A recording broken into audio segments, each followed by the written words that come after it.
Hello, BookTube. Courtney Pickles on her channel recently did a video that was virtually designed to attract me out of the depths like chum in the water from Meg. I don't think she intended it that way, but nevertheless, there was no chance I was not going to make a response video. She made a video just recently, I'll link to it down below, asking her viewers what are the responsibilities of a book reviewer. And she noted that that is not as limited and small-scale a subject as it once was.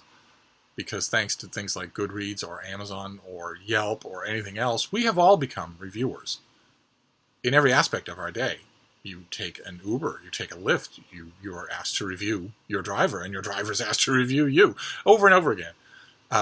The craving for feedback characterizes the information age. And when you narrow that to the world of books, you get, like I said, sites like Amazon and Goodreads are covered in book reviews. And as she notes, although some people don't consult them, many people do. Many people consult book reviews in order to fine-tune their estimation of whether or not they should buy the book. They do it in the traditional old-school book reviewing venues, the New York Times, the Washington Post, the Wall Street Journal, the Christian Science Monitor. But they also do it in every other way. I know plenty, books aren't cheap anymore. I know plenty of people, avid book readers, who borrow plenty from the library, but they also like to build their own personal libraries. And when it comes time for them to figure out whether or not they want to invest $35 in a hardcover book, they do a lot of reading. They read a lot. I often take them to task for this by telling them that they shouldn't read anything but me. But some people, go figure. And in her video, Courtney breaks down the responsibilities of book reviewing along 3 different considerations. And her video is mostly just her open-endedly asking these questions. That's what I loved about it. I, of course, am too old and too sexy to open-endedly ask questions. I prefer to pontificate answers. And since I am a professional book reviewer, well, I think the only one on BookTube, I thought I would opine a bit. The first of her considerations was, what are a book reviewer's responsibilities to book readers? She asked things like, should you provide, as a reviewer, should you provide trigger warnings if they're necessary? And what about what's come to be known as spoilers? Do you warn ahead of time? Do you avoid making them, no matter how circuitous or vague it makes your review? And she ends that part of her video by simply asking, what do you think? Here's what I think. There's no such thing as trigger warnings. They're an idiocy of of recent months, recent years of the 21st century that should be cast aside immediately into the heap of things that we make fun of people for. They're not real. They don't exist. And no one should ever bother. Any book reviewer, no matter how great at standing, no matter how experienced, who starts off a book review in any venue by saying trigger warnings and then listing certain things that might make someone who shouldn't be out of the nursery upset, has lost me as a reader. I won't even finish the review, much less ever read anything else they write. It's a ridiculous pandering to a tiny fraction of 1% of the population that thinks that its own unresolved psychological issues should rule reality, should determine what everyone else does. Nonsense. Absolute nonsense. So, trigger warnings, no. Spoilers is a different thing. It's a bigger thing because the word itself has taken on such a parlance in the 21st century. But really, the art of book reviewing, we'll get to the art of book reviewing later in this incredibly tedious video, but really the art of book reviewing, or reviewing anything, is to have an awareness of what aspects of that thing, let's say books, let's concentrate on books, have an awareness of what aspects of the reading experience actually will be spoiled, that you actually have in your hand to spoil. There's nothing wrong with that at all. That is not coddling snowflakes. That is more along the lines of a horrible habit that existed for a brief moment when the original movie Murder on the Orient Express was in the theaters. It had lines. It was a big hit, so there were lines to get in. I know that strikes you as kind of strange now, but once upon a time, there were long lines to get into movie theaters. Pretty sure Michael Keaton's Batman was the last such thing, except for, Freakazoid fan screenings. But this was just an ordinary movie that had lines to get into it. And there was briefly a fad. I know for sure that it happened in the American Midwest, but it probably happened elsewhere as well, where local Utes would pile into a car, drive at speed past those lines, and yell out one sentence that completely spoils the end of the movie. You can spoil Murder on the Orient Express in one sentence, and you shouldn't do it. It's my larger point. You shouldn't do it. It's a crass and bratty thing to take away that element of a reader's pleasure just because you can, just because you've learned that element before they have. And no good book reviewer ever has to do it, or even come close. To the same extent to a lesser extent, if I see a reviewer open things by saying trigger warnings and then listing things seriously instead of ironically, mock it all you like, because it's an absolutely ridiculous idea. But the same way that if a reviewer starts by seriously doing that, I avoid them like the plague. I just drop them from my reading completely and forever, unless they were to publish an apology for doing such a thing. But of course, in the 21st century, no one apologizes for anything ever, under any circumstances whatsoever. So that's not going to happen. But by the same token, a reviewer who opens a review, or who at some point in their review feels the need to say spoiler alert in all caps with in brackets, sort of as a warning for readers to stop here before you proceed any further, that it's not as loathsome as trigger warnings, but it is nevertheless a reviewer displaying to me that that reviewer is not in full command of their craft. You shouldn't ever have to do that. There are 80 million ways to effectively review something that has a major spoiler, or 2 or 10, without even announcing that you're not going to give it away. Of course you shouldn't give away things like that. And of course, as is true in Murder on the Orient Express and a bunch of other things, like, for instance, Oedipus Rex, when you think about it, the spoiler is the least important thing. So just because you know it doesn't mean it's any more important to anything than it really is. So there shouldn't be this overwhelming urge for you to either give it away or say you're not giving it away in the course of your review. That always strikes me. I don't often see it, especially at the professional level, but it always strikes me when I do see it as someone who, I don't know, is afraid of a letter writing campaign, or just isn't thinking hard enough about the ways they have to present their material. And by the same token, I see this all the time, especially in new reviewers, people who are learning the craft, think, well, okay, if there's this enormous elephant in the room that I can't talk about, and it inevitably, in their first few tries, leads them to overestimate the number of things they can't talk about, when actually it's easy to talk about the specifics of anything without giving away anything that you're not supposed to give away. It just takes practice. That's all. Those were the considerations that she brought up, and in place of them, of course, no reviewer should care about trigger warnings, and of course, no reviewer should be a brat and give away things just because they can. Just don't announce it. Just craft your review so that it's not an issue. But a reviewer does have a job to do. A reviewer does have a responsibility to readers when reviewing. Let's stick to books, and that is the first responsibility is to describe what you're reviewing. Which sounds simple, but you'd be amazed how many reviewers simply skip that step, and that is inept and rude.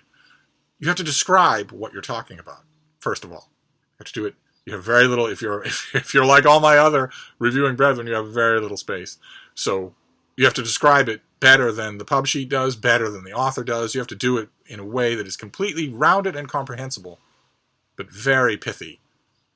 And then you have to contextualize it. That's the next responsibility. Once you've described what it is that you're reviewing, you then have to contextualize it. You know, because you can describe in any kind of detail a renegade bacteriologist who's studying a new xenomorphic virus on the plains of Africa. Fine, okay, but what the hell? Yes, okay, you've described it, but the reader is still scratching their head, because your second responsibility is to contextualize it. Who is this author? What is this book? Is it a sequel? Is it fifth in a line? Is it a standalone? Is it a response to something in the culture, or in society, or in government, or what is it? You have the second. It's the hardest thing to distinguish. Most beginning reviewers, especially, think that if they've described it, they have contextualized it. That's not true. Obviously, obviously, think for a minute about one of your favorite canonical books, Notre Dame de Paris. Think of Victor Hugo's The Hunchback of Notre Dame. You can describe that book, but you've only done half the job. You have to contextualize what you've just described in terms of its author, in terms of its time period. You have to let the reader know the first two parts of those, describing and contextualizing, are the reviewer's job of putting the reader on equal footing. The reader has to know what you're talking about on the demotic level and on the thematic level. They have to know what you're talking about before you can proceed to your third responsibility, which is to assess the thing that you have read and your reader has not read. And this is the part where we come a cropper. so many people who look at that third responsibility and say, well, all reviewing is subjective. No. No. Any more than if you were sitting in the break room from your job as a cashier at the gift shop at Massachusetts General Hospital, and in the same break room was the head of thoracic surgery, and somebody brought in x-rays of a patient who's either going to live or die, depending on how you read those x-rays. Well, the head of thoracic surgery can read those x-rays, and so can you. But not all is subjective. So there's a skill involved, I would hope. It's the one element. It's the key. In her video, Courtney says that she's largely left the world of reviewing on Goodreads because she finds the reviews so inane so much of the time. And that's the key. I don't mind reading. I wade through a lot of reviews on Amazon and Goodreads. I do that a lot. And I find it fascinating. But the element, of course, that's missing from those is just that expertise, the expertise of assessment. It's a very good training ground, actually, for teaching people how to do the first one, which is to describe, and even a little bit about how to do the second one, which is to contextualize, except that a lot of contextualization on Goodreads and Amazon is done very poorly or not at all. Don't ever assume, I guess is my point, don't ever assume as a reviewer that your reader knows the book you're talking about, even if it's the third in a series. Write your review for someone who's never heard of it before, much less read the first two books. But one way or another, that's the key difference when it comes to the third responsibility, which is assessing. There, you will live or die by your experience. If you are a first-time freelancer in a great big gig at the New Republic or the London Review of Books, God bless you. I'm so happy when I see that happen. But I read those reviews with extra care, and I think, okay, in the course of this review, did your assessment impress me? And if it did, even if it's your first time, I'm going to read your second time. And a bigger version of that applies if someone has a long history of reviewing books for a public venue that isn't Amazon or Goodreads. A public venue where if they don't do these three responsibilities, their editor will yank them. So there's a sort of vetting going on. That is even more prominent in such a situation as that, where a reviewer, if they work long enough, can have a following of people who know, okay, I know that I like this person's assessment. That by that point, you've long since passed the point where your readers are wondering if you're summarizing or contextualizing well. They're good with that. In fact, that's where some of the art of book reviewing comes in, is how well you do those first two. But then she moves on. She moves on from the responsibilities to the reader to the responsibilities to the writer, and brings up things that are vexed questions on BookTube, like, for instance, somebody's trying to get on camera again. That can't keep happening. Like, for instance, what about giving a bad review? Should a reviewer give a book a bad review? Is there any reason for it? Is there ever any call for it? Or what about sponsored reviews, where the author or the publisher pays you to review the book? Well, then what happens? And in the case of the first one, I have given bad reviews in my time, and I've done it in many different venues, and that's the key. The key, of course, a bad review has its purpose. There's a certain amount of delicacy involved, I think. There have been critics over time in the past who've made reputations for giving savage, bloodletting reviews to debuts. I myself don't think that's very fair. I like to accentuate the positive in a debut, unless it's wretched, just absolutely wretched. Unless I believe that the person writing it really has picked the wrong profession, and maybe my review will help to discourage them and send them into air conditioner repair or whatever. That's very rare, though. But the key is the venue, because when we talk about this kind of reviewing, we're usually talking, well, it splits in two. You're talking about the vast horde of amateurs that Courtney Pickles mentions in her video on places like Goodreads and Amazon, where you will find some blowtorch negative reviews. And then you have professionals who actually have to answer to an editor as well as readers. And there, it's going to be a question of the philosophy, for want of a less pretentious word. It's going to be the philosophy of the venue. Some philosophies, like, for instance, The Nation, or The New Republic, or The Guardian.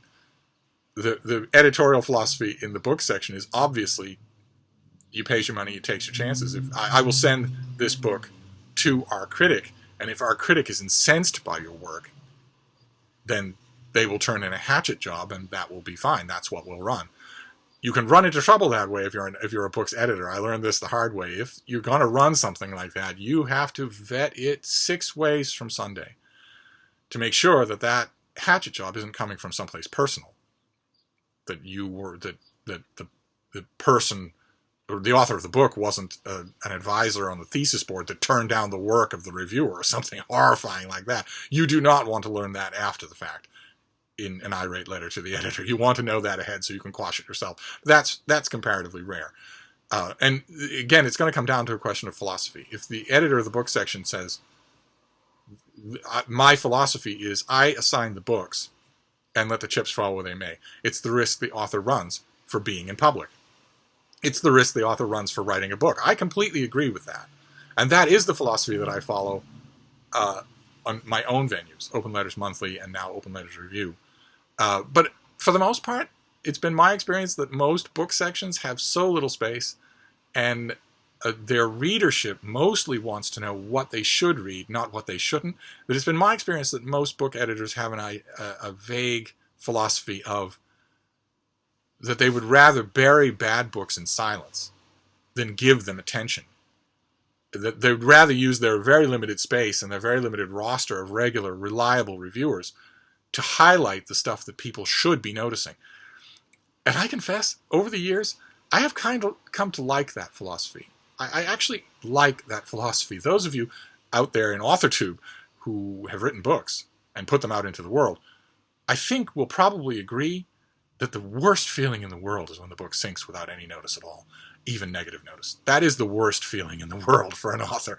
And that's what you get. Nowadays, largely, that's what you get. Unless it's a great big paper of record, the Wall Street Journal or the Washington Post or the New York Times, where a negative or even a savage review will sometimes cross the horizon and get foisted on the public. I myself, I don't know, unless it's a magisterial job, and for that you need space. For that you need the New York Review of Books or the London Review. Unless it's a magisterial job, I tend not to trust hatchet job reviews. I tend to think, okay, this is a little too pointed. I'm now suspecting that you're leaving out things, which is the worst suspicion in the world for a reader to have about a book reviewer, that you can't trust the book reviewer. You might not agree with them, fine. That's great. But if it goes back to the first two responsibilities there, to describe and to contextualize. If you get the impression in those two responsibilities that the reviewer is lying to you in order to set up the third part, the damning assessment, ooh, that's bad.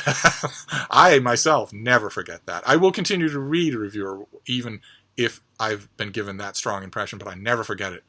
I always remember that I don't quite trust them. And in the last 10 years, 10 or 11 years, I have mostly had editors whose philosophy was the latter. They would say, okay, here's the book, I'll gladly let you review it, but if you hate it, then let's just not. If you hate it, then don't bother writing up a review. Most book section editors will stress that up front because they don't want you to write the review if they're not going to be able to use it, because they'll be out of pocket for a kill fee. And nobody wants that. Book sections are struggling, except for the failing New York Times, which is making money hand over fist. But anyway, uh, uh, most of the editors that I have follow the philosophy of, better a good review of a good book, a positive, knowing review of a good book, even if it's a little on the stern side, to the damning of a book where the end message that you have anyway to your reader is you shouldn't bother with this book. What is the point of that? And I come to agree with that. About the second objection, the second question that Courtney raises about paid reviews, where a publisher pays you to review their work, or a self-published author reaches out and pays you to review their work, I thought I would stress a point that I've made on this channel before, which is that nothing that results from that process is a review. If the assessment part of the responsibility is bought and paid for, then it's not a review. And it doesn't matter if you preface it by saying, for my honest opinion. If money has changed hands, if you signed a contract to pay attention to something, you are not objective. No matter what you say, no one should believe you when you say that. It's different, as we've mentioned on this channel before, it's different if a publisher approaches you and says, I've watched what you've done, and I like the tenor of it, and I'm wondering if I could send you this for your consideration. There's the phrase that used to be used everywhere. I don't think it's used anywhere now except in Academy Award screeners. But once upon a time, that's what publishers would say. They would say, I'd like to send you this for your consideration. In other words, the publisher would say, I'm willing to take my chances, because if you like it, you are the kind of liking that I want. Okay, that's fine. There's nothing wrong with that. That happens all the time on this channel, live on camera. But the other that is distressingly popular on BookTube, where a publisher approaches you and says, I'd like to pay you to review this book. It's okay if you don't like it, but I'd still want you to notice it. No. No. If we're going to care about our reputation as it grows, now that the world, thanks to the New York Times, knows that BookTube exists, if we're going to care about our reputation, and maybe even inch towards being taste makers ourselves, we absolutely have to banish that. That just has to be gone. It can't be that there are 3 dozen booktubers, 4 dozen, 5 dozen booktubers who do that and clearly note it before every video. It doesn't matter. It brings a couple of well-intentioned holes can sink the whole ship. We should banish that completely. We shouldn't do that. But one way or another, those were the responsibilities to the writer. A reviewer has only one responsibility to a writer. Not a question of negative or positive, not a question of paid or unpaid. The reviewer's only responsibility to the author is to be honest about their book, which is the first 2 responsibilities there. The summarizing, the describing, and then the contextualizing. You have to be honest about those 2 things. You have to set the book up perfectly and honestly and fairly. It has to be a setup that the author will not take issue with. And every single week in the New York Review of Books and elsewhere, you see cheesed off letters from authors writing in and saying the author is, of course, entitled to their own opinion, the assessment part, but I think it's worthwhile to point out to your readers how wrong they are on the facts. They misstate what my book is. They misstate what my book is about. On page 13, I say the exact opposite of what they say I say, etc., that sort of thing. That's what you want to avoid. That is your only responsibility to a writer. You have to tell the truth about their book, what it is, what it says, what's in it. And then you're off to the races. After that, you owe them nothing, absolutely nothing. After that, you are a trusted reviewer for your audience, and you will assess it as you see fit.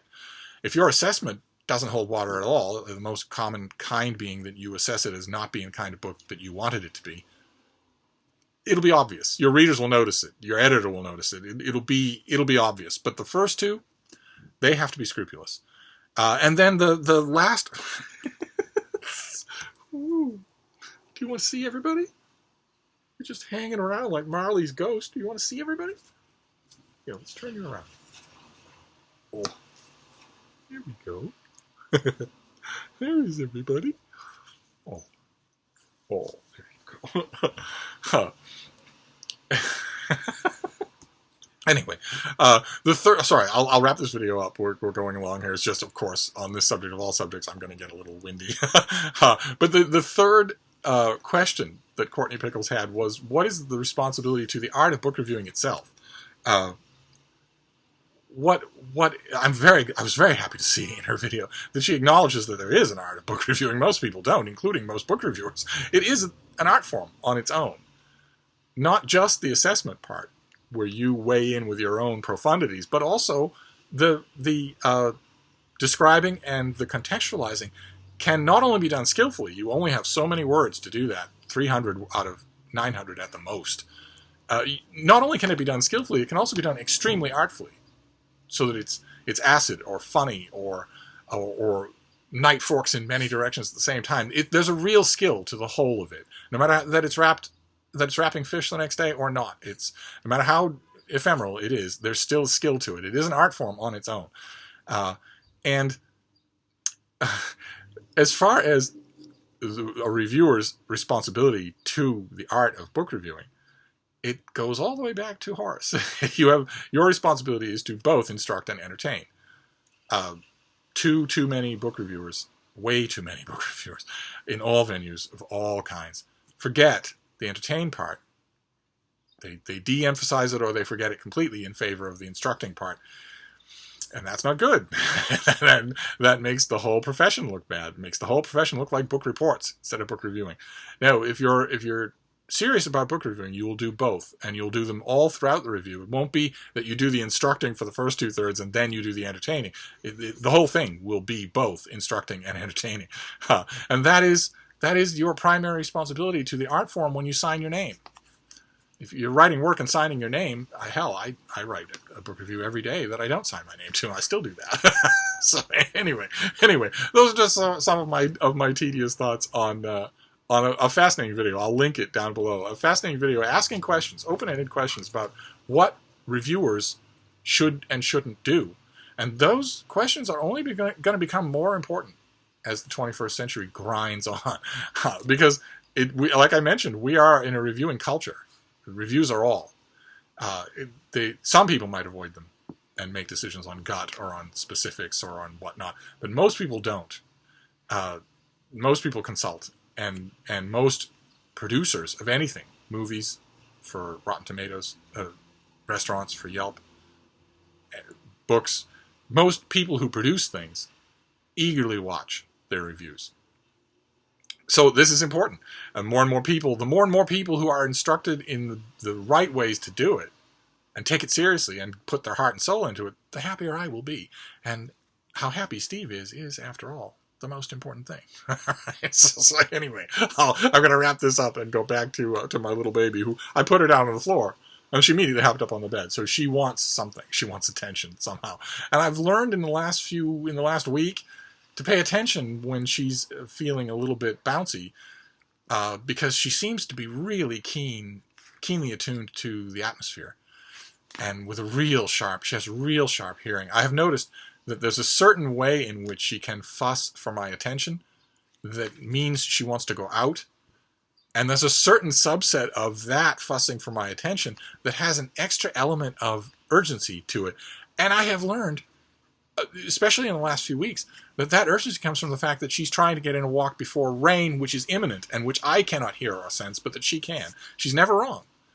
So I'm gonna ask her a few questions now and find out what's going on.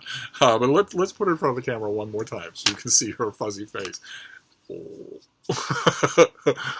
I put that face on Instagram for her. This is roughly her 1-year birthday. I'm not really sure. I found her in a reed basket on the river, but I'm not really sure exactly when her birthday is. But this is roughly her 1 year, and I put a picture on Instagram for everybody, and everybody commented. I got so many emails, and they're still coming, and texts and whatnot from people saying, "Yeah, she's beautiful. She really needs a haircut." I guess I can bring her to a groomer. I haven't thought about it, but I guess maybe it would make her more comfortable. I regularly clip her hair myself, but nothing like the thorough and shaped way that a groomer would do it. But anyway, that's well off the point. We were talking about book reviewing, and I'm going to wrap up this. This is about book reviewing, just because I think it's a fascinating subject, and it does affect a lot of us. So I'll wrap this up, but I'll be back with more bloviating on other subjects. You can count on it. Thank you, book two. All right.